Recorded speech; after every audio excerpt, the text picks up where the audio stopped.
Presentiamo la seconda batteria. In corso 1 Irene Merlo, alla 2 Silvia Stanghellini, alla 3 Martina Franceschini, in 4 Brigitta Boifava, alla 5 Jennifer Bortuzzo, 6 Elisa Franceschi, in 7 Susanna Fiorese.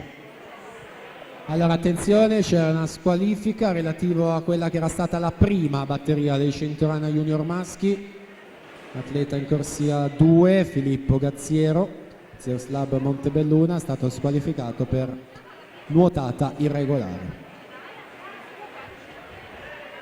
Diamo quindi gli ammessi alla finale junior maschi: De Meneghi, Piseltini, Busatta, secondo Cescutti, Tarzariol, Sartori e Daniele Ortolan. Ultimo tempo 1:09:36.